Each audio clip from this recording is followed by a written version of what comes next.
예, 근데 이제 무선으로 이제 전송을 할 때 몇 가지 이제 이 캐릭터리스틱 특성이 있는데요. 크게 세 가지로 요약을 할 수가 있습니다. 자, 첫 번째는요. 자, 우리가 신호를 내가 이제 내가 신호를 보내게 되면 그 신호가 어디까지 도달하느냐 하는 문제입니다.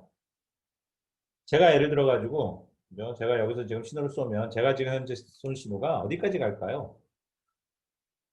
서울에 쏜 신호가 부산까지 갈까? 아니면 서울에 쏜 신호가 미국까지 갈 수 있을까? 예. 서울에서 신호가 미국까지 갈 수 있어요. 예. 일단은 멀리 가려면은요, 굉장히 높은 파워로 쏘고요. 어떤 주파수 대역에서 전송하느냐에 따라서, 그래서 이제 여러분들은 잘 모르겠지만 단파 TV, 단파 라디오라는 게 있어요. 예, 단파 라디오라는 게 옛날에 있었는데, 그거는 이제 뭐냐면은, 어, 파장이 엄청 길어가지고요. 예, 파장이 엄청 길면 어떻게 되냐면은, 여러분들 저기 그 하늘 위에 뭐가 있냐면은, 저기 전리청이 있어요. 이온청, 전리청 이런 거 들어봤죠, 그죠? 예, 대기층이 있잖아요, 그죠? 대기층에서 지구 그 우리 바닥이죠. 지구 표면과 대기층 위에 전리층일 거예요. 전리층하고 사이에 뭐가 만들어지냐면 웨이브 가이드가 만들어지는 거예요. 도파강 같은 게 만들어지는 거예요. 그래서 신호가 전리층에서 맞고 반사해서 지구 표면을 맞고 또 표면에서 반사된 게 다시 전리층에 맞고 또 반사돼서 바닥을 맞고 해서 지구 반대편까지 신호가 가는 거야. 무지하게 멀리까지 갈 수 있어요. 예, 파장이 아주 커야 가능해요. 예, 그거는 이제 파장이 아주 크다는 얘기는 프리퀀스 대역이 아주 낮은 대역이라는 얘기죠. 낮은 주파수 대역이 파장이 크잖아요. 그죠? 파장은 주파수 역수니까. 예. 그래서 낮은 주파수 대역으로 내가 신호를 높은 파워로 쏘게 되면요. 굉장히 멀리, 지구 반대편까지도 갈 수 있다. 극단적으로 얘기를 하자면. 예. 근데 대개의 경우는요, 우리가 쓰는 좀 높은 주파수 대역 같은 경우에는 이렇게 멀리까지 가지 않습니다. 예. 근데 극단적으로는 뭐냐면, 자, 일단은 뭐냐면, 한 가지 확실한 건 뭐냐면, 거리가 멀어질수록 신호 세기가 감소를 합니다. 거리가 멀어질수록. 그리고 우리가 뭐냐면 패스 로스라고 경로 감쇄라고 얘기를 해요. 신호가 내가 쏘는 그 신호가 그냥 똑같은 크기로 전달되는 게 아니라 송신단에서 멀어지면 멀어질수록 그 신호 세기는 줄어든다는 얘기예요. 근데 얼마나 줄어드냐면요. 거리의 제곱에 반비례해서 거리가 100m 늘어나면요. 10,000분의 1로 줄고요. 1000m 늘어나면 100만 분의 1로 크기가 줄어들어요. 거리의 제곱이요. 근데 거리의 제곱의 반비례라고 그랬는데 제곱의 반비례인데 실제로는요. 거리의 제곱 자유공간 있죠, 자유공간. 예.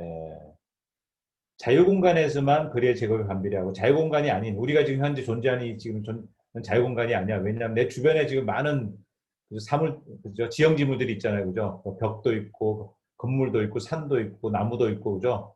뭐 사방에 뭐가 많잖아요. 그죠? 차도 있고 그죠? 이런 환경은 자유공간이 아니죠. 그죠? 이런 일반적인 환경, 지금 여러분 우리가 존재하고 있는 일반적인 공간에서는요. 훨씬 더 감쇄가 더 커요. 거리의 제곱이 아니라 더 많이 감쇄를 한다는 얘기입니다. 거리의 3승에 반비례해서 감쇄하기다. 심지어는 최악의 경우는 거리의 4승에 반비례해서 감소하기도 합니다. 그러니까 거리가, 거리가 예를 들어가지고 10m만 더 늘어나도 만 분의 1로 줄어든다는 얘기예요. 거리의 4승에 반비례하면. 아시겠죠? 신호세가 확 줄어든다는 얘기예요. 이게 그죠? 네, 무선 채널의 특징 중에 하나예요. 자, 두 번째 특징은 뭐냐면요. 우리가 이제 페이딩이라는 특징입니다. 페이딩. 여러분 페이딩이란 말 아시죠? 페이딩. 자, 우리가 기술적으로는 페이딩을 어떻게 정의를 하냐면요. 페이딩은 어, 이제 제가 굳이 뭐 페이딩을 정의를 하냐면 신호의 앰플리튜드가 시간에 따라서 랜덤하게 변하는 그런 현상을 페이딩이라고 얘기를 해요. 그러니까 막 신호가 내가 예를 들어서 이런 신호를 이런 이제 사인이나 코사인 신호를 보냈어요. 그런데 이걸 보냈는데 받을 때 어떻게 되냐면요. 막 이렇게 되는 거야. 앰플리튜드가 막 시간에 따라 막 변해. 이런 신호를 보냈는데 이런 신호가 안 오고 막 앰플리튜드가 막 변해 이렇게. 그죠? 앰플리튜드 변할 수 있죠, 그죠? 예, 앰플리튜드가 막 지 마음대로 막 이렇게 막 제가 어떻게 그려야 될지만 랜덤하니까 막 마음대로 막 그리는 거예요. 이렇게 앰플리튜드가 지 마음대로 랜덤하게 변하는 현상을 페이딩이라고 얘기하는데요. 페이딩이라고 얘기하는데 중요한 건 페이딩이라는 현상이 무선 채널에서 페이드하는 현상이 발생을 하는데 이게 왜 발생하느냐 하는 얘기입니다. 원인. 페이딩을. 자, 여기 이제 그림에 있는 것처럼요. 그림에 있는 것처럼 자, 내가 여기서 이제 여기서 신호를 쏘는 기지국이 여기서 트랜스미터가 있어요. 여기 수신기야. 내가 차를 타고 있어요. 차 안에서 내가 신호를 받는 거야. 여기서 이제 신호를 보내는 거예요. 보내면 보낸 신호가 여기에 도달하겠죠. 그죠? 여기 도달합니다. 네, 여기 이렇게 도달합니다. 근데 신호가 사실은 이 신호가 여기만 가는 게 아니고 신호는 뭐냐면 전방향으로 퍼져서 가요. 전방향으로. 전방향으로 골고루 퍼져서 가요. 전방향으로 골고루 신호가 다 퍼지게 돼 있거든요. 내가 물론 이제 내가 원하는 특정 방향으로만 신호 보낼 수도 있지만은 기본적으로 내가 의도적으로 특정 방향 신호 보내지 않으면 신호는 전방향으로 퍼져갑니다. 전방향으로 골고루 퍼져가요. 그러면 전방향으로 퍼져간다는 얘기는 무슨 얘기예요? 이 방향으로 본 신호가 있을 거고요. 이 방향으로 본 신호가 있을 거고, 그러니까 신호가 여러 방향으로 이제 가겠죠. 그러면 잠깐만요.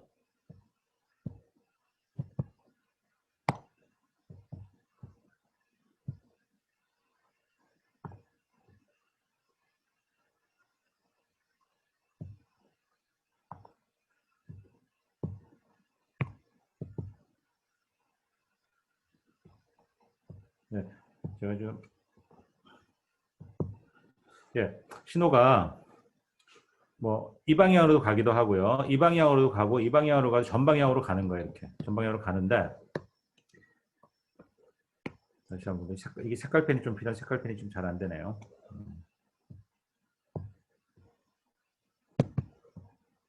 예. 자, 이 방향으로 본 신호는 그대로 여기 중간에 아무도 가리지 않고 그냥 똑바로 가는 거야. 똑바로. 바로 도달을 합니다. 근데 이 방향으로 보낸 신호는 이렇게 갔다가 수신기는 여기 있는데 벗어났죠. 그죠? 이 방향으로 공을 이쪽으로 던진 거야. 그러니까 이 방향으로 던졌는데 이 방향으로 보낸 신호는 수신기 방향이 아니라 엉뚱한 방향으로 갔는데 얘가 가서 반사가 될 건 사방으로 반사가 될 거거든요. 근데 반사되는 것 중에서 이 방향으로 들어오는 게 있겠죠. 그죠? 그래서 요 경로를 따라서 요 경로 요렇게 요 경로로 갔다가 견물에 맞고 반사해서 이렇게 들어온다는 얘기입니다. 또 이 방향으로 본 신호는 이렇게 갔다가 이 근물을 맞고서 또 사방으로 또 반사가 되겠지만 이 방향으로 반사돼서 들어오는 놈이 있겠죠. 그래서 내가 수신기 입장에서 보면요. 수신기 입장에서 보면 사방에서 반사된 놈들이 들어온다는 얘기죠. 사방에서 신호가 반사돼서 들어오거든요. 근데 그렇게 다시 말해서 뭐냐, 신호가 도달하는 경로가 무한히 많이 있는 거야. 반사가 무한히 많이 되기 때문에 무한히 많은 경로를 거쳐서 신호가 들어오는데 어떤 경로를 거쳐서 들어오느냐에 따라서 뭐가 달라지냐면 어떤 경로는 가까이 있는 건물 막고 있고 어떤 신호는 저 멀리 있는 아파트를 막고 있고 어떤 거는 저 뒤에 있는 북한산을 막고 온다는 얘기예요. 그 북한산을 막고 오는 놈은 정말 북한산은 저 뒤에 있기 때문에 갔다가 오는데 걸리는 시간이 무지하게 길겠죠. 그죠? 또 가까이 있는 과도관을 막고 오게 되면 과도관은 가까우니까 좀 빨리 반사돼서 올 거고요. 어쨌거나 간에 어떤 경로를 가느냐에 따라서 뭐가 달라지냐면은 앰플리튜드 페이즈가 바뀌어요. 그러니까 멀리 갔다 오는 놈들은 아까 뭐라 했어요? 멀리 가면 뭐예요? 신호 감소가 생기잖아.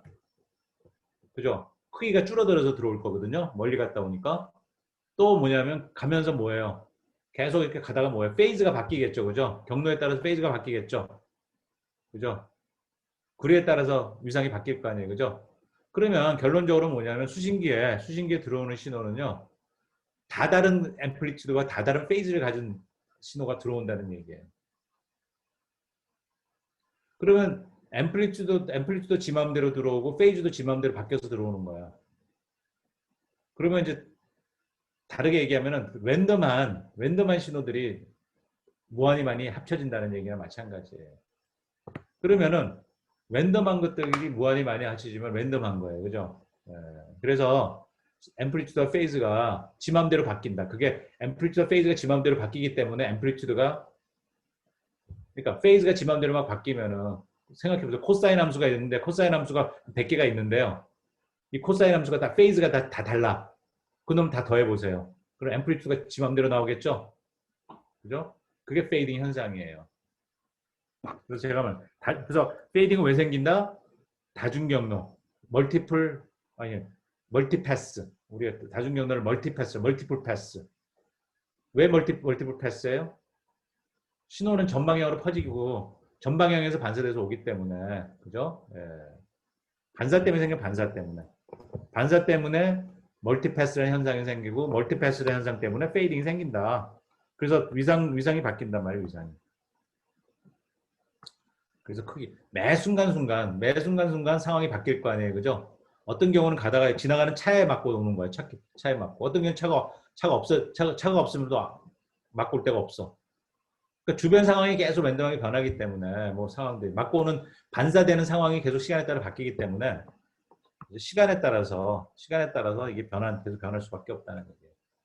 이게 페이딩 현상이거든요. 예. 근데 이게 그래서 이 페이딩 현상이 멀티패스 다중 경로에 따른 페이딩 현상이 좋은 거예요, 나쁜 거예요? 여러분들 생각할 때 좋은 거예요, 나쁜 거예요? 자, 디지털 통신 관점에서는요. 자, 우리 여러분들 뭐를 합니까? 공을 던지잖아요, 공을. QPSK라고 하는 공 4개를 던지잖아요. 그죠? 제가 색깔 좀 바꿔야 되는데 안 바꿔주네.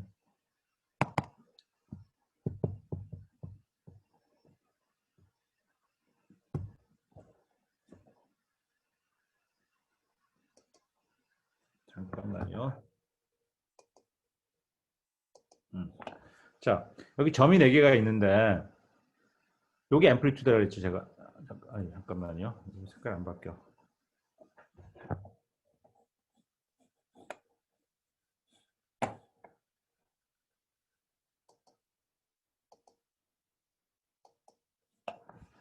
요 크기 앰플리튜드라고 그랬죠, 이게. 그죠? 예. 요게 페이즈죠. 요게 세타라고 그럴게요, 페이즈. 요게 앰플리튜드 A라고 그럴게요. 그런데 요 앰플리튜드도 바뀌고 페이즈도 바뀌어요. 그럼 내가 이 점을 보냈는데 페이즈가 이게 세타가 랜덤하게 돌아가 버리면 이게 이상하게 막 여기로 가 있는 거야. 앰플리튜드 바뀌고 막 여기 가 있는 거야. 또는 뭐 얘를 보냈는데 페이즈가 바뀌어서 막 여기 와 있는 것처럼. 이 점을 보냈는데 이 점을 와 있다고요. 왜? 앰플리튜드 페이즈가 바뀌기 때문에 엉망진창이 되는 거죠. 페이즈가 확 돌아간다고요. 크기도 막 지 맘대로 줄어들고. 그러면 알아낼 방법이 없죠. 그죠? 어떤 공을 던지는지 알 수가 없잖아요. 공이 색깔이 막 바뀌어버리는, 공 던지는 순간에 그 공이 딴 색깔로 바뀌어버리는 거야. 말하자면. 그러면 이거 뭐 엉망진창이 통신이 안 되겠죠. 그죠? 예. 그래서 이제 뭐가 필요하냐면 무선 통신할 때는 뭐냐면 이게 페이즈가 얼마나 돌아갔는지를 알아야 돼. 그죠? 그래서 이제 우리가 뭐냐면은 수신기에서 이 페이즈가 얼마나 돌아갔는지를 알아내는 이제 뭐라 그래 블락이 필요합니다. 이제 알아내는 그런 이제 알고리즘이 필요합니다. 이제 그건 뭐냐면 우리가 이제 그 채널 에스티메이션이라고 얘기하는데 채널상에서 페이즈가 얼마나 바뀌었는지를 에스티메이트 추정하는 그런 절차가 필요해요. 그러면 얼마만큼 돌아갔다는 걸 알면 그만큼 다시 되돌려 놓으면 되는 거거든요. 예. 그다음 크기도 계속 바뀌겠죠. 그죠? 크기가 바뀌면 언제 문제가 되는지 아세요? QPSK는 크기가 바뀌어도 큰 문제가 안 되는데 페이즈만 알면 되는데요. 예를 들어서 16QAM 같은 경우에는요. 점이 16개가 있잖아요. 이게 16QAM이거든요. 그러면 여기서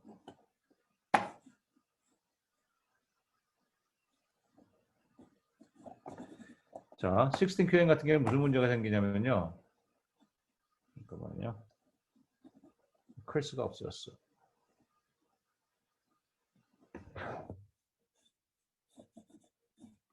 클수가 어디로 갔지?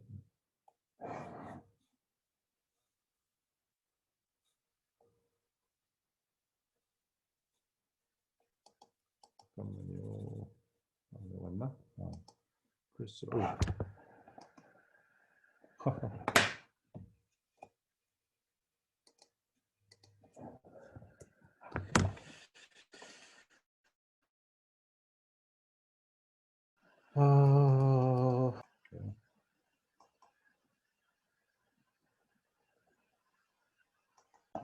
자, 요점하고 요점 보세요. 페이즈가 같잖아, 얘네들이. 얘네들은 페이즈가 다 같이 세타야. 이게 세타라고. 그런데 얘하고 이 점하고 이 점하고 구분할 수 있는 방법이 뭐예요? 앰플리튜드죠, 그죠? 얘는 앰플리튜드가 작고 얘는 앰플리튜드 크잖아. 페이즈는 같지만은 이 점 두 개를 구분하려면은 앰플리튜드를 구분해야 되거든, 작은 거, 큰 거.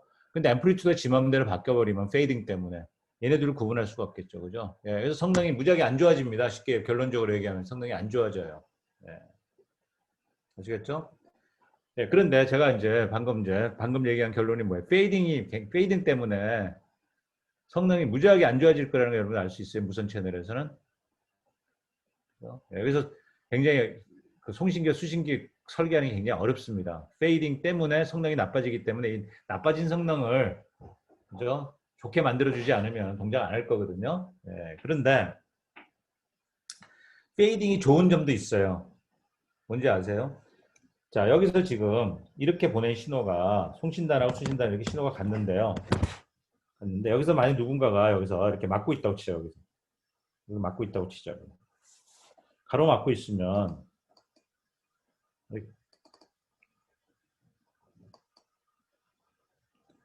자, 여기서 이렇게 누가 가로막고 있다. 여기 장애물이 있어, 장애물. 장애물이 있으면 어떻게 돼요? 신호가 도달 못 하겠죠. 그러니까 여러분들이 이제 저기 뭐야 스마트폰 들고서 여러분들 이제 셀폰 들고서 건물 뒤나 또 지하실로 들어갔어. 지하실로 들어갔는데도 신호가 잡히잖아요. 기지국 뒤에 있어도 아니 저 건물 뒤에 있어도 신호가 잡히잖아요. 지금 제가 제 연구실에서 제 스마트폰으로 지금 보면은 신호가 잡히거든요.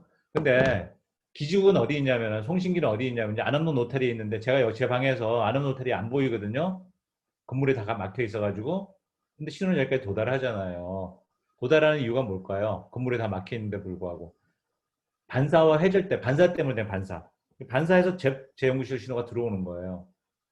그래서 반사해가지고 제 저기 창문 있죠. 제 연구실에 창문 틈 사이로 신호가 반사해서 들어오기도 하는 거예요. 또는 지금 공학관에 복도를 타고서 그죠? 복도를 타고서 복도 벽을 반사해가지고 제 연구실 방문 밑으로 또는 문틈 사이로 반사해서 들어오는 거예요, 신호가. 그리고 이제 반사만 되는 게 아니라 반사와 더불어 회절이라는 현상 아시죠, 여러분들? 뭐, 회절이라는 현상 아시죠? 물리학 시간에 배웠죠, 그죠? 신호가 가다가 반사해서 나가는 것도 있지만 꺾이는 현상, 그죠? 신호가 꺾이죠, 그죠? 예, 회절 현상이죠, 그죠? 예, 그래서 반사와 회절에 의해 가지고 송신기와 수신기 사이가 가로막혀 있더라도 신호가 꺾여서 들어오더라는 얘기예요. 좋은 거에 나쁜 거예요. 좋은 거예요. 송신기가 안 보이더라도 내가 신호를 받을 수 있기 때문에 좋은 거예요, 그죠? 예. 그래서 무선통신에서는 이제 페이딩을 우리가 항상 겪게 되고, 근데 페이딩이라는 게 성능을 떨어뜨리긴 하지만 그래도 내가 그죠 신호를 받을 수 있는 근거가 되겠죠, 그죠? 예. 내가 어디에 있더라도 신호가 도달할 수 있는 이유가 되는 거죠, 페이딩, 그죠? 예. 세 번째 현상은 뭐냐면, 그다음에 잠깐만요. 우리가 페이딩은 두 종류 페이딩을 나눕니다. 하나는 플랫 페이딩, 하나는 프리퀀 셀렉티브 페이딩. 이건 좀 이제 약간 이제 긴 스토리라서 제가 상세히 설명을 안 할 겁니다. 안 하고요. 이거는 이제 제가 원래 이동통신 이런 데서 제가 설명을 하는 건데 일단은 이런 게 있다고만 알고 계세요. 플랫 페이딩과 프리퀀 셀렉티브 페이딩 둘로 나눈다 이렇게 생각하세요. 나중에 제가 다시 한 번 더 뒤에서 설명을 할 겁니다. 예. 두 종류의 페이딩이 있다 하고 얘기를 했습니다. 그 다음 이제 세 번째 현상은 뭐냐면 우리가 첫 번째 현상은 패스로스, 두 번째 현상은 섀도잉, 페이딩이고 세 번째 현상은 섀도잉이라는 현상입니다. 그림자 현상인데요. 이 섀도잉이라는 게 뭐냐? 전파에서 섀도잉이라는 현상을 겪게 되는데요. 이건 뭐냐면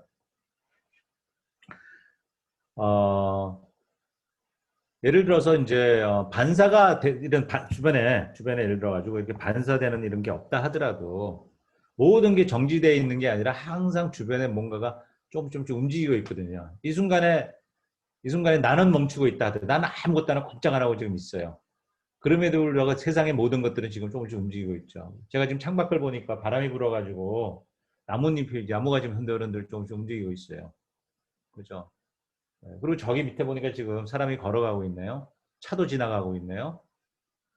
뭐예요? 모든 것들이 완전히 멈춰져 있지 않다는 게 서서히 조금씩 다 움직이고 있다는 얘기죠. 그죠?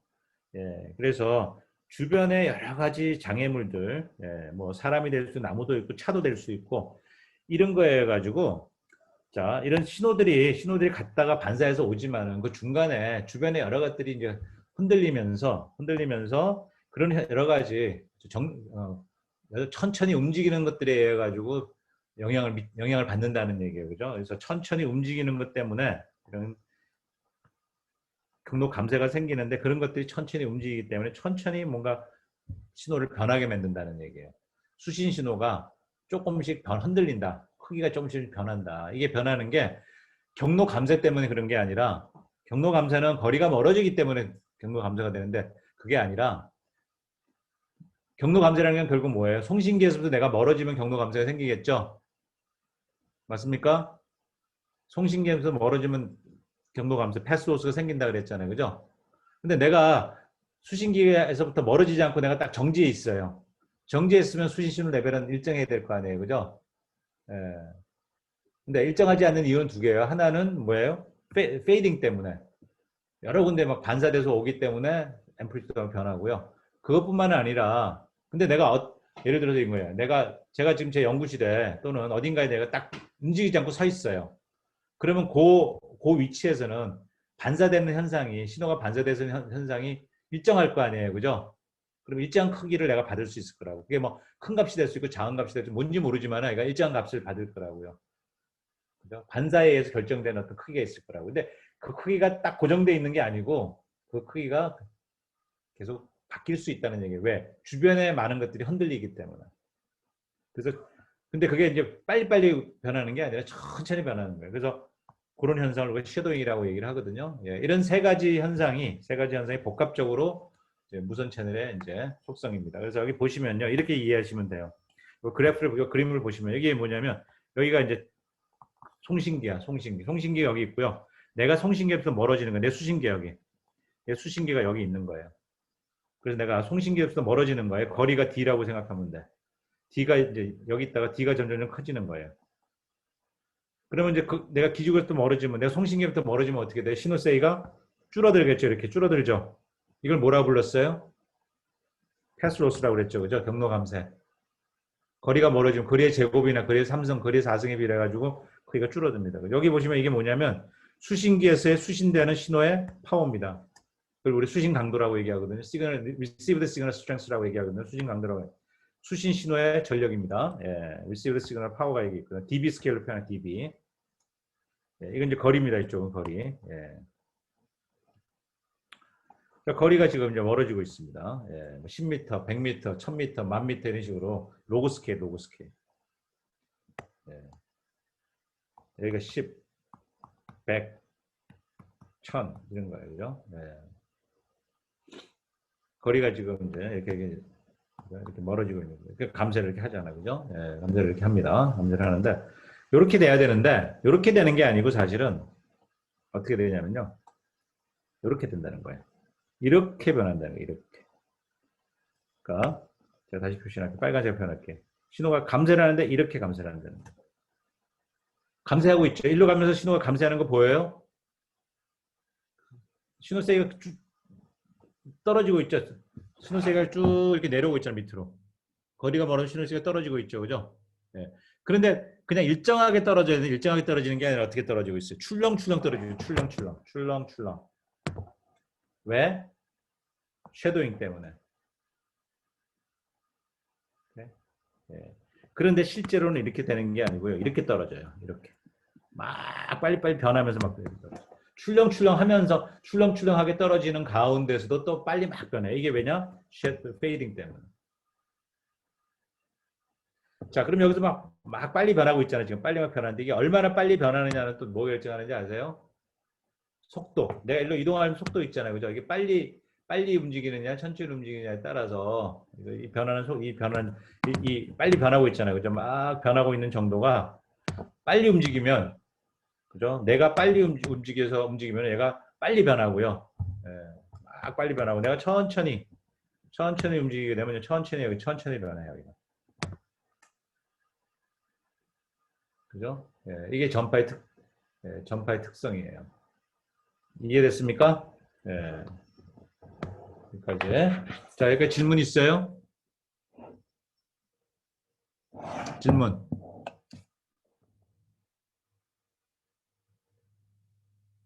네, 질문 없으면 넘어가겠습니다. 자, 그러면 우리가 이거를 이제 다시 한 번 더 보면은요. 채널은 결국 뭐냐면 채널은 우리가 이렇게 블랙박스로 표현해. 뭐 신호를 보내면 채널 통과해서 뭔가 오는 거야. 그지? 그래서 이 채널을 우리가 이거를 임펄스 리스판스가 있잖아요. 채널 임펄스 리스판스 H of T 이렇게 쓸 수 있잖아요. 그지? 예. 그 내가 보낸 신호고 이 신호를 여기를 이 임펄스 리스판스를 갖는 채널을 통과하면 아웃풋이 나오는데 이거 컨볼루션 하면 되겠다. 그죠? 얘를 M of T를 H로 컨볼루션 하면 채널 통과해서 나온 신호가 되겠죠. 그죠? 그런데 이 H가요. 이게 H가 아니에요. H가 아니야. H가 아니고 여기 보다시피 H T가 있고 여기 타워라는 게 하나 더 있거든요. 예, 근데 여러분들이 이제 여기 타워가 의미하는 바를 이제 뭐냐면요. 타워는 딜레이를 이 채널의 딜레이를 나타내는 거예요. 딜레이. 왜냐면 내가 9시에 신호를 보내면요. 9시에 보낸 신호가 도달하는 것뿐만 아니라 뭐예요? 채널에서 무슨 일이 벌어져요? 채널에서 무슨 일이 벌어집니까? 9시 1분 전에 보낸 신호가 9시에 들어와요. 왜 들어와요? 9시 1분 전에 보낸 신호가 저 어디 멀리 가서 맞고서 어디 맞고는지 몰라요. 빛의 속도로 가서 빛의 속도로 무지하게 멀리 갔다가 예, 뭐 태양계 어디 갔을지도 몰라. 뭐 무지하게 멀리 갔다 1분 뒤에 9시에 도착을 한 거야. 딜레이가 있죠. 그죠? 그래서 9시 지금 이제 오후 몇 시야 지금? 예. 지금 4시 30분인데 4시 30분 이 순간에 제 수신기에 신호가 들어오고 있거든요. 이 신호가 언제 보낸 신호냐면요. 4시 30분에 보낸 신호도 사실 4시 30분에 보낸 신호가 4시 30분에 도착할 수 없죠. 그죠? 빛의 속도 오더라도 오는데 그죠? 딜레이가 있을 거 아니에요. 그죠? 근데 뭐 빛의 속도이기 때문에 워낙 짧으니까 순식간에 0초 만에 온다고 가정을 하자고요. 근데 문제는 0초 만에 오는 놈만 있는 게 아니라 1초 전에 보낸 신호도 들어오고 1분 전에 보낸 신호도 들어오고 0.1초 전에 보낸 신호도 들어오고 0.001초 전에 보낸 신호고 왜 들어와요? 반사해서 들어온다는 얘기야. 무수히 많은 신호가 반사해서 들어오는 거거든. 다만 예를 들어서 1분 전에 보낸 신호는 어디 갔다 왔을까? 어디 간지도 몰라. 뭐 태양계 어디 뭐 가서 어느 별을 맞고 왔는지 모르겠어. 무한히 많은 별들을 맞고서 반사해서 1분 지난 다음에 뭐 돌아왔다 치자고요. 근데 걔는 너무 멀리 갔다 와가지고 경로 감퇴가 너무 심해서 거의 뭐 무시해도 되겠죠. 너무 크기가 작아가지고죠. 네. 어쨌거나 간에 그죠? 주변의 환경, 주변에 어디서 맞고 오느냐에 따라 가지고 특성이 달라지기 때문에 이 맞고 오는 특성이 바로 이 타워를 나타내는 거예요. 타워 시간 전에 보낸 놈이 타워 시간에 전에 보낸 신호가 T라는 시간에 얼마가 들어오느냐가 이 H예요. 그러니까 델타 펑션을 이번에 어떻게 임펄스 리스판스가 뭐예요? 델타 펑션을 인풋으로 집어넣으면 그 출력값이 임펄스 리스판스잖아요. 그제? 시스템에다가 채널에다가 델타 펑션 집어넣으면 H of T가 나오는 거잖아요. 그죠? 근데 여기는 H of T가 나오는 게 아니라 H of T, 타워가 나오는데 이게 무슨 얘기냐면 타워라는 시간 전에 집어넣은 놈이 T라는 시간에 나온다는 얘기야. T-타워. T-타워가 뭐냐면 T를 기준으로 타워 시간 전이란 얘기죠. 그죠? T-타워라는 시간에 델타 펑션을 집어넣었는데 그죠? 그게 T라는 시간에 출력으로 나온 거야. H란 값을 가지고 나오는 거야. 그게 이제 이거예요. 그래서 그거하고 컨볼루션 하면 보내시나 컨볼루션 하면 아웃풋이나 채널 이렇게. 그러니까 이걸 이제 우리가 보면 이렇게 되는 거예요. 만일에 이런 건물들이 주변에 없고 아무것도 없어. 주변에 반사될 데가 아무것도 없고 딱 자유 공간이야. 바로 신호 보내면 아무데도 맞지 않고 바로 들어와. 그렇게 되면 어떻게 돼요? 그러니까 빛의 속도로 그냥 오니까 딜레이가 없다 가정할게요. 예. 그냥 9시에 보내면 9시에 바로 들어오게 4시에 보내면 4시에 바로 신호가 들어오는 거야. 그렇지만 들어오긴 들어오지만은 우리가 뭐라고 생각할 수 있냐면요. 들어오지만은 페이딩을 겪고 들어온다고 봐야 되는 거예요. 그러니까 무슨 얘기냐면요. 제가 이렇게 한번 설명해 볼게요. 얘네들이 사실은 건물들이 막 있는데 이렇게 얘기하면 너무 이제 얘기가 복잡해지긴 하는데 여러 군데 맞고서 들어온다고 치자고. 들어오는데 얘네들이 너무 작아. 여기 제가 타워라고 써놨잖아요. 그지? 이 타워가 굉장히 작은 값이야. 거의 0이야, 0. 얘도 0이야. 그러면 얘네들이 어떻게 들어있어? 여러 개의 경로로 들어오지만 얘네들이 뭐예요? 뭉태기로 들어오기. 거의 같은 시간에 들어오잖아요. 그지? 맞아요? 거의 같은 시간에 들어오면은 그냥 하나의 뭉태기로 볼 수 있죠. 그게 이렇게 표현할 수 있죠. 내가 신호를 보냈는데, 그죠? 앰플리튜드가 바뀌어요. 앰플리튜드가 요만큼 바뀌어. 이게 곱해진다는 얘기는 알파 값이 곱해졌거든요. 알파 값은 랜덤한 값이야. 이 랜덤한 값이 랜덤한 앰플리튜드야. 랜덤한 앰플리튜드 크기가 지 맘대로 막 변하는 거야. 그게 곱해져서 시그널의 앰플리튜드가 막 바뀌어서 들어온다. 이게 페이딩이잖아. 그지? 맞아요? 예. 그죠? 9시에 보낸 신호가 9시에 도달하는데 다만 어떻게 해서 들어와요? 크기가 바뀌어서 들어오는 거야. 어떻게 얘가 알파가 곱해져서 들어오기 때문에 크기가 바뀌는 거야. 근데 알파는 뭐 알파 큰 값이 될 수도 있고 작은 값이 되고 내가 뭔지 몰라. 그러니까 지 마음대로 나오는 값이야, 알파는.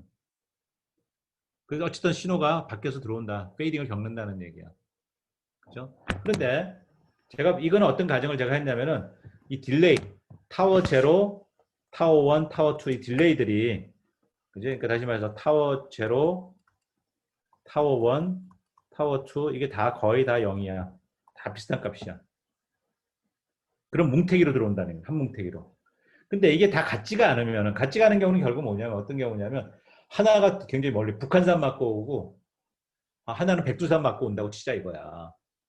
그렇게 되면 얘네들이 같지 않잖아. 그지? 같지 않다고. 그지? 그러면 어떻게 나타나면 이렇게 나타나요. 타워 1, 타워 2, 타워 제가 L이라고 했어요. L개의 다른 경로가 있어 갖고 얘는 이제 하나는 그냥 바로 들어와. 경로 딜레이 없이 0초 만에 들어와. 근데 하나는 들어올 때 어떻게 들어오냐면은 타워 1이는 딜레이를 겪고 들어와. 타워 1. 타워 1은 딜레이를 겪고 이렇게 들어와. 또 하나는 타워 2 딜레이를 겪고 들어와. 또 하나는 타워 L 경로를 겪고 들어와. 여러 개의 다른 딜레이를 겪고 들어올 수도 있죠. 그죠? 맞아요? 그래 안 그래요? 예. 근데 어느 경로를 따라 들어오느냐에 따라서 앰플리튜드가 바뀌어요. 다 다른 앰플리튜드를 지금 제가 표현한 거예요. 여기 보시면 예, 여기 이 경로를 따라 들어올 때는 알파 제로가 곱해졌어요. 이걸 랜덤한 값이야. 페이딩이야, 페이딩.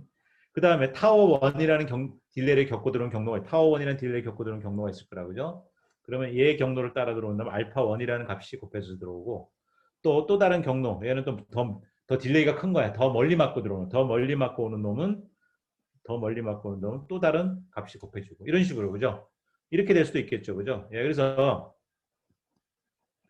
어떤 상황에서는 우리가 이렇게 무선 채널을 이렇게 볼 수 있고 이렇게 해석할 수 있고요. 어떤 상황에서는 이렇게 해석할 수, 모델링을 할 수 있어요. 모델링의 문제야, 모델링. 그렇죠? 이렇게 할 수 있다는 얘기예요. 예.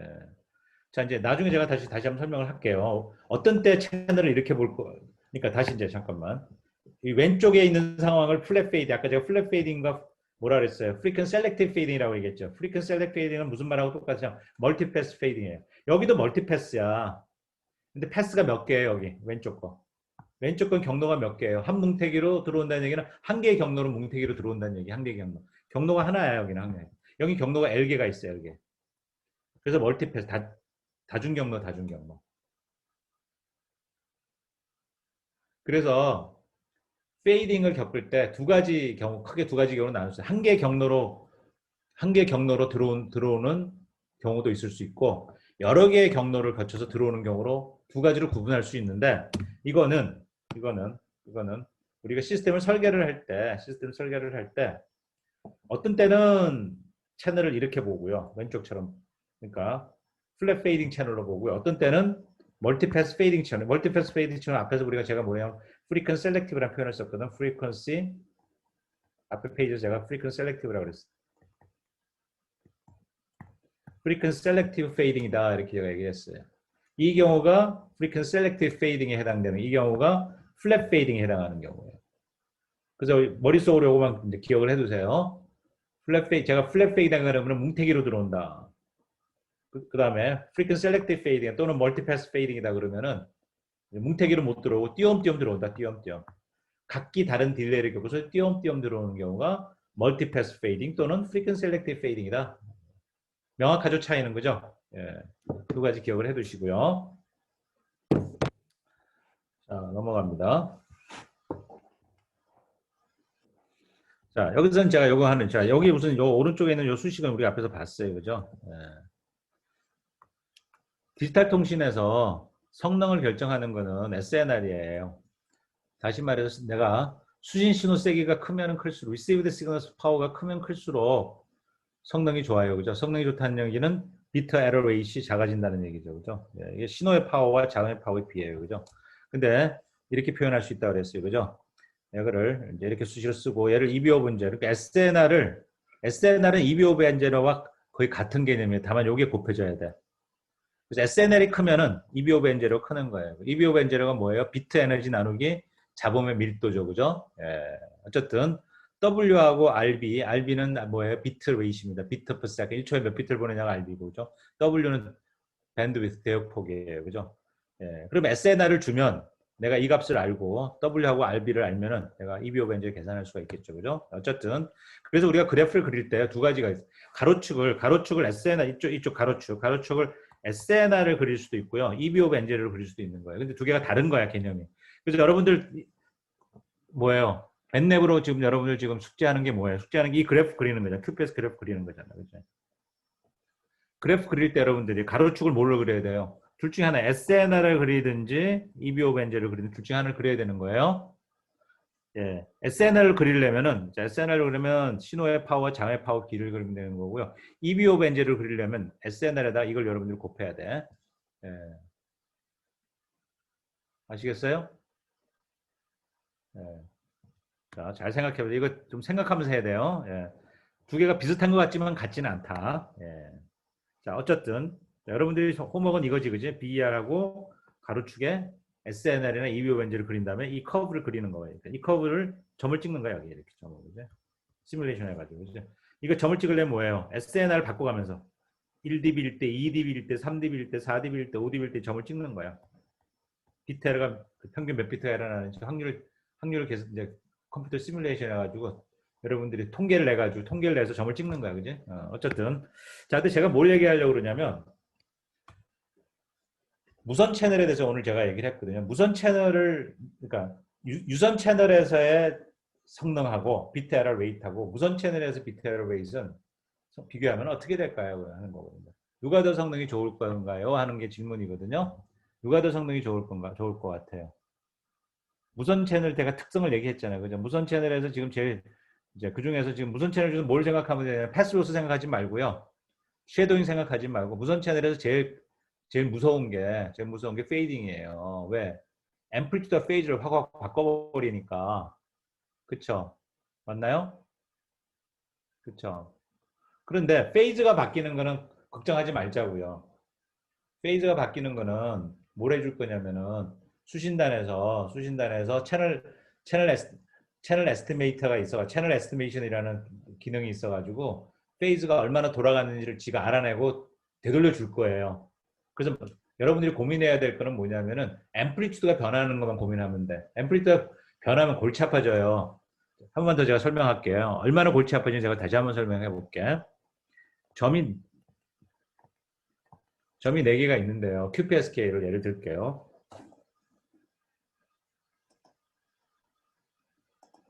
자, 이 점을 전송을 했어. 근데 이 크기가요. 커서 여기에 들어올 수도 있고 여기도 들어올 수 있어. 이게 이제 랜덤하게 변하는 거야. 앰플리튜드가 변하니까는 뭐 운이 좋으면은 앰플리튜드 커지고요. 운이 나쁘면 앰플리튜드 작아. 앰플리튜드 작으면 무슨 일이 생길까? 자, 작아졌어, 앰플리튜드가. 무슨 일이 생길까요?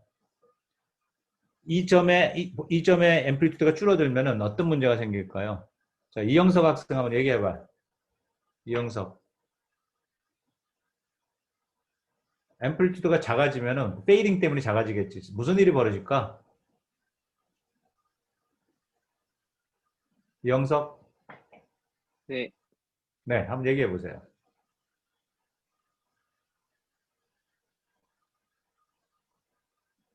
자, 성능이 나빠지면 왜 나빠지지? 우리가 여러분들 어제 해준 이제 맨랩 시뮬레이터 가지고서 우리 생각을 한번 해보세요. 그게 뭐야? 우리가 y 꼴 x 플러스 n이잖아. 성능이 왜 n이 없으면 n이 많이 잡음이 안 더해지면 성능에 아무 문제 없잖아요, 그죠? 맞아요? 예. 잡음 때문에 성능이 나빠졌잖아요. 자, 여기서는 어떨까? 달라진 게 뭐예요? 요 x에 뭐가 달라져요? 자, 이 x 값에 뭐가 달라져요? 페이딩 때문에 무슨 일이 벌어져요? 페이딩 때문에.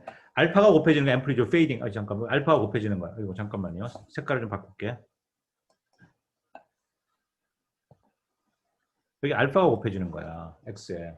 알파가 곱해지면 이 크기가 줄어드는 거예요. 크기가. 아니, 뭐 늘어날 수도 있어. 근데 줄어들 수도 있다. 랜덤하게 변하니까. 이 x의 앰플리튜드가 알파가 곱해져서 크기가 작아지면 무슨 일이 벌어질까요? 이영석. 다시 한번 답해보세요, 이제. 모르겠어요? 성능에 영향 미치는 건 누구예요? 네? 조금 더 정확도가 올라가지 않을까요? 정확도가 올라간다고요? 정확도가 올라간다고? 알파가 곱해지면 정확도가 높아져요. 알파는 랜덤한 값이야. 막 큰 값도 나왔다, 작은 값도 나왔다. 만일 알파가 무지하게 작은 값이 나오면은 앰플리가 줄어든다니까? 줄어들면 이 점이 여기 있던 점이 여기로 와 있다고, 여기. 제가 빨갛게 좀 그럼 표시했어. 성능이 더 떨어질 것 같습니다. 왜 떨어지지? 왜 떨어져요? 더 랜덤해지니까. 어? 아니지. 성능에 영향 미치는 게 누구야? 뭐 때문에 아, 성능에 영향 노이즈에 더 영향을 크게 받을 것 같습니다. 누구의 영향? 잡음의 영향. 노이즈. 그치? 그렇지. 잡음 벡터하고, 그죠? 잡음 벡터하고, 네, 잠깐만요, 여러분들. 네. 잡음의 영향을 더 민감하게 받겠지? 나의 크기가 줄어들었으니까. 이해돼요? 동의하면 손 들어주세요. 자, 제가 얘기한 게 무슨 얘기인지 이해하고 동의하면 손 들어주세요. 네, 대부분 다 손 들었어요. 그죠? 내 신호의 크기가 줄어들으니까 잡음의 영향이 더 민감해지니까 성능이 나빠질 거 아니에요.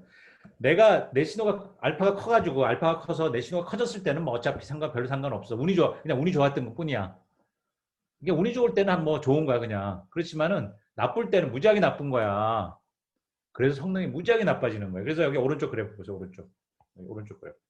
자, 오른쪽 그래프랑 왼쪽 그래프가 똑같은 상황이 아니라 여기 유선 왼쪽은 AWGN 채널. 오른쪽은 페이딩 채널.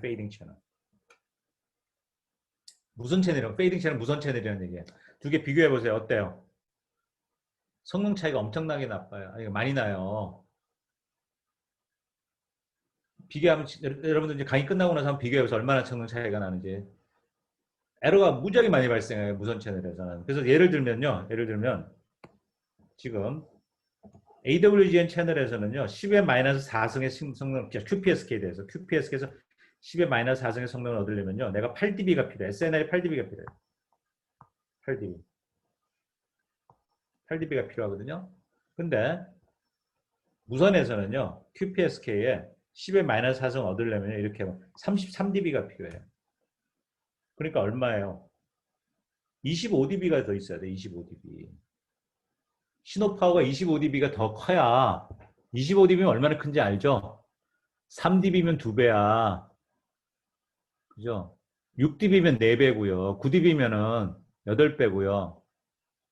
12dB면은 16배고요. 그죠? 그럼 33dB면 얼마나 큰지 아시겠죠? 무지하게 파워가 더 커야 똑같은 성능 얻을 수 있다는 거야. 그 얘기는 다르게 얘기하면 무선 채널에서는 비트에라 성능이 무지하게 안 좋구나 하는 걸 알 수가 있는 거예요. 아시겠습니까? 예.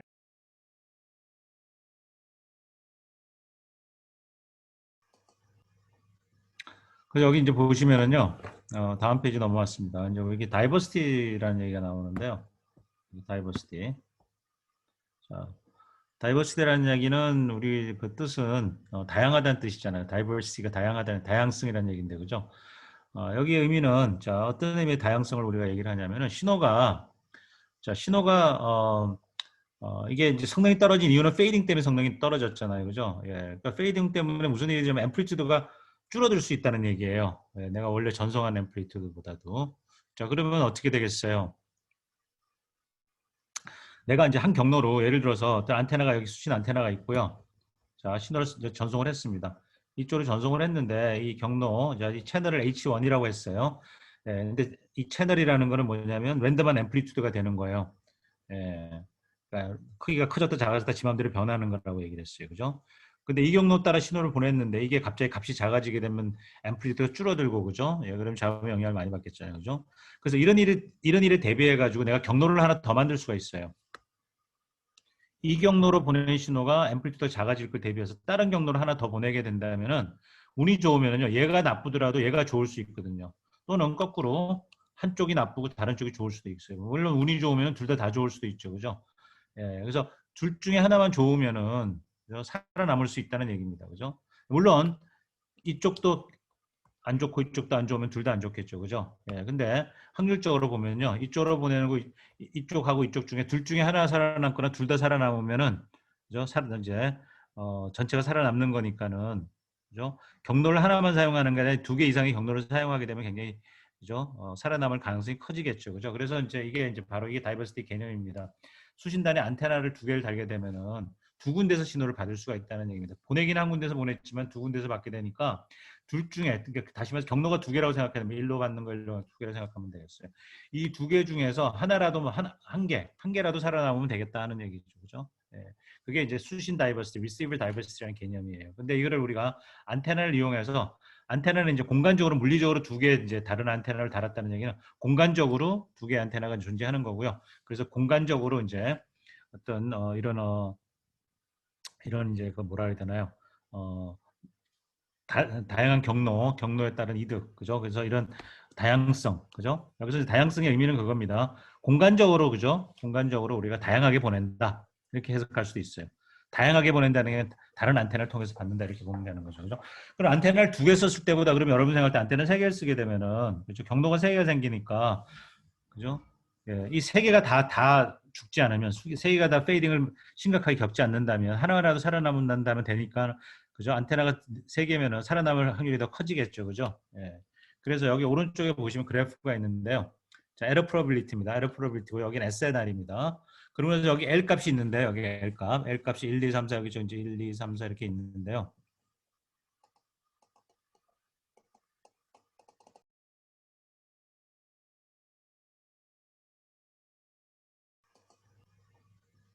그래서 여기 이제 보시면은요. 다음 페이지 넘어왔습니다. 이제 여기 다이버시티라는 얘기가 나오는데요. 다이버시티. 자, 다이버시티라는 얘기는 우리 그 뜻은 다양하다는 뜻이잖아요. 다이버시티가 다양하다는 다양성이라는 얘기인데 그죠? 여기의 의미는 자 어떤 의미의 다양성을 우리가 얘기를 하냐면은 신호가 이게 이제 성능이 떨어진 이유는 페이딩 때문에 성능이 떨어졌잖아요. 그죠? 예. 그러니까 페이딩 때문에 무슨 일이냐면 앰플리튜드가 줄어들 수 있다는 얘기예요. 예, 내가 원래 전송한 앰플리튜드보다도. 자, 그러면 어떻게 되겠어요? 내가 이제 한 경로로 예를 들어서 어떤 안테나가 여기 수신 안테나가 있고요. 자, 신호를 전송을 했습니다. 이쪽으로 전송을 했는데 이 경로, 자, 이 채널을 H1이라고 했어요. 예, 근데 이 채널이라는 거는 뭐냐면 랜덤한 앰플리튜드가 되는 거예요. 예, 그러니까 크기가 커졌다 작아졌다 지 맘대로 변하는 거라고 얘기를 했어요. 그죠? 근데 이 경로 따라 신호를 보냈는데 이게 갑자기 값이 작아지게 되면 앰플리튜드가 줄어들고 그죠? 예, 그럼 잡음에 영향을 많이 받겠잖아요. 그죠? 그래서 이런 일에 대비해 가지고 내가 경로를 하나 더 만들 수가 있어요. 이 경로로 보내는 신호가 앰플리튜드가 작아질 걸 대비해서 다른 경로를 하나 더 보내게 된다면은 운이 좋으면요 얘가 나쁘더라도 얘가 좋을 수 있거든요. 또는 거꾸로 한쪽이 나쁘고 다른 쪽이 좋을 수도 있어요. 물론 운이 좋으면 둘 다 좋을 수도 있죠, 그죠? 예, 그래서 둘 중에 하나만 좋으면은 살아남을 수 있다는 얘기입니다, 그죠? 물론 이쪽도 안 좋고 이쪽도 안 좋으면 둘 다 안 좋겠죠. 그죠? 예, 근데 확률적으로 보면요. 이쪽으로 보내는 거 이쪽하고 이쪽 중에 둘 중에 하나 살아남거나 둘 다 살아남으면은 그죠? 이제 전체가 살아남는 거니까는 그죠? 경로를 하나만 사용하는 게 아니라 두 개 이상의 경로를 사용하게 되면 굉장히 그죠? 살아남을 가능성이 커지겠죠. 그죠? 그래서 이제 이게 바로 이게 다이버시티 개념입니다. 수신단에 안테나를 두 개를 달게 되면은 두 군데서 신호를 받을 수가 있다는 얘기입니다. 보내기는 한 군데서 보냈지만 두 군데서 받게 되니까 둘 중에 그러니까 다시 말해서 경로가 두 개라고 생각하면 일로 받는 거 일로 두 개라고 생각하면 되겠어요. 이 두 개 중에서 하나라도 한 개라도 살아남으면 되겠다 하는 얘기죠. 그죠? 예. 그게 이제 수신 다이버시티, 리시버 다이버시티라는 개념이에요. 근데 이거를 우리가 안테나를 이용해서 안테나는 이제 공간적으로 물리적으로 두 개 이제 다른 안테나를 달았다는 얘기는 공간적으로 두 개 안테나가 존재하는 거고요. 그래서 공간적으로 이제 어떤 이런 이제 그 뭐라 해야 되나요? 어, 다양한 경로에 따른 이득, 그죠? 그래서 이런 다양성, 그죠? 여기서 다양성의 의미는 그겁니다. 공간적으로, 그죠? 공간적으로 우리가 다양하게 보낸다. 이렇게 해석할 수도 있어요. 다양하게 보낸다는 게 다른 안테나를 통해서 받는다 이렇게 보면 되는 거죠. 그죠? 그럼 안테나를 두 개 썼을 때보다 그러면 여러분 생각할 때 안테나 세 개를 쓰게 되면은 그죠? 경로가 세 개가 생기니까 그죠? 예, 이 세 개가 다 죽지 않으면 세 개가 다 페이딩을 심각하게 겪지 않는다면 하나라도 살아남는다면 되니까 그죠? 안테나가 세 개면은 살아남을 확률이 더 커지겠죠, 그죠? 예. 그래서 여기 오른쪽에 보시면 그래프가 있는데요. 자, 에러 프로빌리티입니다. 에러 프로빌리티고 여기는 SNR입니다. 그러면서 여기 L 값이 있는데 여기 L 값, L 값이 1, 2, 3, 4 여기 이제 1, 2, 3, 4 이렇게 있는데요.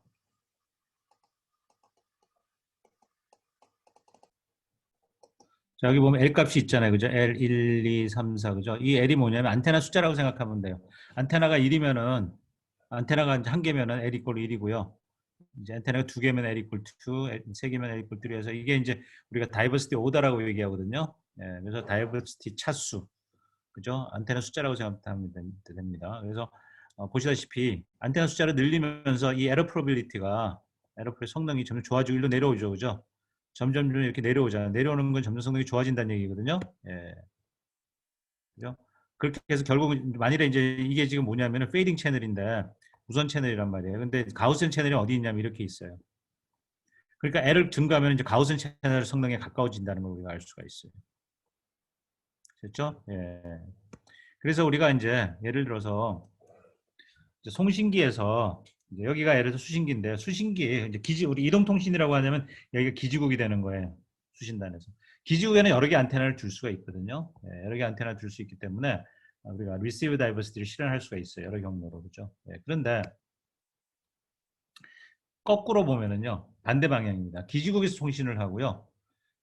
기지국이 송신하고 단말 쪽이 이제 수신한다 그러면 여기다 안테나를 여러 개 달면은 똑같이 할 수 있죠, 그죠? 그러면 이렇게 여러 경로를 내가 받을 수가 있는데 문제는 뭐냐면 우리가 수신기가 우리가 이제 갖고 다니는 단말기 같은 경우에는 이제 사이즈가 작기 때문에 많은 안테나를 달 수가 없어요. 예. 안테나 여러 개 달려면은 안테나가 이제 물리적으로 차지하는 공간이 있고요. 그다음에 안테나와 안테나 사이의 간격을 띄워놔야 돼요. 예, 어느 정도 띄워놔야 되냐면은 2분의 람다. 예, 2분의 람다가 이제 파장입니다. 파장. 파장은 이제 주파수의 이제 역수가 되겠죠. 그죠? 예. 그래서 파장의 반파장만큼은 안테나와 안테나를 띄워놔야 되거든요. 예. 그러니까 여기 이제 안테나와 안테나 이 두 개의 물리적인 간격이 예를 들어서 2분의 람다다 이렇게 생각하시면 되겠어요. 예. 근데 이제 이쪽에다가는 안테나 여러 개를 달려면 2분의 람다 간격으로 띄워놓게 되면은 많은 공간을 차지하기 때문에 이쪽 그 송신단에다가 수신단이죠. 이렇게 보는 수신단. 수신단에 여기다가 여러 개 안테나를 달 수가 없다는 얘기입니다. 그러면 이제 다른 방법 하나는 뭐냐면요. 받는 쪽에서 여러 개 안테나를 다는 게 아니라 보내는 쪽. 보내는 쪽에서 여러 개 안테나를 두는 방법이 있어요. 제가 여기서 얘기한 거는 receive diversity라는 건 뭐냐면 받는 쪽에서 여러 개 안테나를 받는 이제 여러 개 안테나로 이제 그러니까 받는 쪽에서 여러 개 안테나를 사용하는 경우인데요. 이제 거꾸로 보내는 쪽에서 여러 개 안테나를 사용하면 되겠죠. 그죠? 예, 그래서 이쪽 기지국에 여러 개 안테나를 사용하는 케이스입니다. 왜냐면 기지국에 여러 개 안테나를 둘 수 있다고 그랬어요. 왜냐하면 기지국은 크게 사이즈 크기 때문에 안테나 여러 개를 달 수가 있거든요. 예. 자, 그런데 여기 이제 문제가 있습니다. 예. 이런 식으로 보내는 쪽에서 안테나 여러 개 하고 받는 쪽에 안테나 하나 가게 되면요. 이런 다이버시티 이득이 안 생깁니다. 예, 이거는 이제 수학적으로 이제 이론적으로 좀 계산해서 여러분들 보여줘야 되는데 자, 그거는 제가 여기서 이제 다루진 않겠습니다. 이제 결과만 말씀을 드립니다. 보내는 쪽에서 여러 개 안테나를 달아가지고 동시에 전송을 하게 되면요. 우리가 원하는 이제 개인의 다이버시티, 이런 다이버시티 이득이 안 생기고요. 그래서 이제 어떻게 해야 되냐면은 그렇다면 그러면 어떻게 해야 되지? 방법이 없잖아요. 그죠? 예, 방법이 이제 보내는 쪽에서 다이버시티 이득을 얻을 수 있는 방법은 한 가지 방법은 뭐냐면 이쪽에서 보내면서 뭔가 조작을 해야 됩니다. 보내는 신호를요. 그걸 우리가 이제 그 저기 뭐죠? 우리가 이제 그 뭐죠? 그 뭐라고 얘기하냐면은 스페이스 타임 코딩이라고 얘기하는데요. 예, 여기 이제 요 모약자냐면 스페이스 타임 코딩입니다. 그래서 글자는 코딩인데 여기서 보낼 때 데이터를 보내야 되잖아요. 일제로를 보내야 되잖아요. 그죠? 일제로를 코딩을 합니다. 예, 일제로를 어떤 다른 시퀀스로 매핑한 다음에 걔네들을 코딩한 것들을 여기다 이렇게 보내면은 마치 수신단에서 안테나가 두 개 있는 거와 같은 효과를 얻을 수가 있거든요. 근데 이건 약간 어드밴스 토픽입니다. 예, 이거는 이제 이동통신공학을 이제 공부를 하면 좀 더 자세히 이제 다룰 수 있는 내용인데 제가 여기서 다루진 않겠습니다. 그래서 어쨌든 STC라는 코딩 기술을 통해 가지고 그죠? 보내는 쪽에서 잘 보내면은 받는 쪽에서 한 개 안테나로 받더라도 마치 두 개 안테나로 받는 그런 이득을 얻을 수 있다. 그렇게만 이해하시면 될 것 같아요. 일단 생략을 하겠습니다. 자세한 설명은요. 예, 그래서 제가 일단 다이버시티라는 건 이제 공간적인 다이버시티, 안테나를 이용한 공간적인 다이버시티 얘기했고 또 하나는 뭐냐면 타임 다이버시티입니다. 타임 다이버시티는요, 우리가 다양성을 어디서 얻냐면은 시간축에서 얻어요. 예, 가장 간단한 방법이 뭐냐면 반복해서 레피티션 코딩. 자, 같은 데이터를 다수 번 전송하면 반복해서 보내겠다는 얘기입니다. 중복해서 보내겠다. 그래서 레피티션 코딩, 중복 코딩이다 이렇게 얘기를 하는데요. 이 말의 의미는 뭐냐면요. 아주 개념적이에요. 내가 A, B, C, D를 보낸다고 합시다. 보낼 때. 자, 뭐 A라는 B 패턴이 있고 B라는 B 패턴이 있고 C라는 B 패턴, D라는 이게 B 패턴을 나타낸다. 뭐 101이고 뭐 111이고 뭐 01, 0이고 이런 식으로 B 패턴이 있으면요. 이걸 전송하는데 이걸 한 번만 보내는 게 아니라 예를 들어 세 번 반복해서 보내는 거예요. A라는 B 시퀀스를 세 번 보내고 B를 또 세 번 보내고 C를 세 번 보내고 이런 식으로 같은 거를 반복해서 보낸다는 얘기입니다. 그러면은 A를 세 번 반복해서 보내면요. 자, 얘네들이 페이딩을 겪게 되면 어떻게 돼요? 비트에 에러가 날 거 아니에요. 그죠? 근데 에러가 안 나오고 A를 보내는데 A를 받고 A를 보내는데 A를 받고 A를 보내는데 A를 받으면 당연히 A겠죠. 그죠? 예. 이런 경우에는 내가 보낸 게 다 성공한 거예요. 세 번을 반복해서 보내서 세 번 다 성공을 한 거예요. 근데 어떤 일이 생기냐면 세 번을 반복해서 보냈는데 한 번은 제대로 된 나머지 두 번은 다 깨져서 들어와. C를 보내는 다 깨져서 들어오고 한 번만 성공해. D를 보내는 다 성공을 했어요. 자, 다 성공했을 때는 문제가 안 되는데 이렇게 깨져서 들어왔을 경우에는 여기 깨져서 들어왔단 말이죠. 한 번은 살아남았잖아요. 그렇죠? 하나는 살아남았으니까 내가 B라고 얘기해도 되고 여기도 하나 살아난 C라고 얘기해도 될 수. 근데 이제 이게 아니라 예를 들어 가지고 뭐 이럴 수도 있죠. 예. 여기가 예를 들어 가지고 이제 뭐 A가 나오고 여기가 A가 나왔다. 그죠? 예를 들어 이런 거죠. 예. 제가 다른 걸로 쓸게요. 예. 여기가 예를 들어서 B고 여기가 B고 어이구.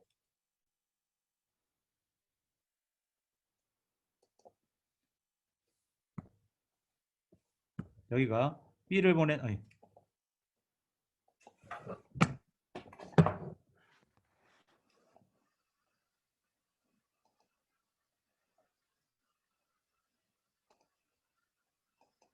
예. 여기서 B를 보냈는데 이쪽에서 B를 받고요. B를 보냈는데 또 B를 받았어요. 근데 그다음 B를 보냈는데 C를 받았어요. 그러면은 똑같은 게 두 번 나오고 한 번 쓰니까 여러분들이 그냥 얘 B가 두 번 나온 거 보니까 B가 다수결의 원칙에 의해서 그죠? 예. 예. B가 더 많이 나왔으니까 B였구나 이렇게 얘기를 할 수도 있겠죠. 그죠? 예. 뭐 여기가 A가 나오고 C가 나왔다 그러면은 C가 두 번 나왔으니까 C다. 예. 이 A는 틀렸나 보다 이렇게 생각할 수 있겠죠. 그래서 이와 같이 반복해서 보내게 되면은 그죠? 하나가 깨지더라도 그죠? 뭐 예를 들어 근데 운이 나쁘면은 여기가 B를 보냈는데 C가 나오고 C가 나왔다. 그럼 내가 C라고 얘기할 거 아니에요. 그죠? 예. 그 B가 나온 게 맞는데 그죠? 얘가 에러가 났고 에러가 나서 내가 C라고 얘기를 하면 얘는 에러가 틀린 거죠. 그죠? 예. 그러시면 확률이 작겠죠. 그죠? 왜냐면 B를 보냈으면 B를 받을 확률이 크지 C를 받을 확률보다도 그죠? 이런 식으로 중복해서 보내게 되면은 살아남을 수 있는 가능성이 크다. 그래서 시간축에서 내가 반복해서 보내면은 그죠? 예, 이득이 생기겠죠. 그래서 한 번 반복하느냐, 두 번 반복하느냐, 세 번 반복하느냐에 따라 성능이 좋아질 수 있다는 얘기를 하는 거예요. 그 대신에 이제 뭐 여기서 이제 중요한 문제가 있습니다. 무슨 문제가 있냐면 반복해서 보내는 게 공짜가 아니죠, 그죠? 예. 하나 보낼 걸 세 번 보내야 되니까 시퀀스 그죠? 시퀀스 한 번만 보낼 거를 똑같은 시퀀스를 두 번, 세 번 이렇게 보내게 되면 그만큼 까먹는 거잖아요. 그죠? 예, 그래서 우리가 앞에서 제가 얘기를 했던 것 같아요. 코딩 레이시라는 거 얘기했나요? 코딩 레이 얘기 안 했나요? 예. 뭐냐면은 반복을 세 번 하게 되면요. 반복을 세 번 하게 되면은 코딩 레이시 3분의 1이 되는 거예요. 3분의 하나를 보내기 위해서 내가 세 번을 보낸다. 그죠? 제가 앞에서 한번 얘기를 했죠. 코딩 개념 그죠? 예, 얘기를 안 했나요? 예. 제가 했나요? 안 했나요? 앞에서 얘기를. 제가 이 비슷한 내용 강의를 딴 데서도 여러 번 하기 때문에 제가 이 코딩 얘기 했나요 안 했는데 제가 RC 얘기했어요. RC 이게 뭐죠? 얘기했나요 안 했나요?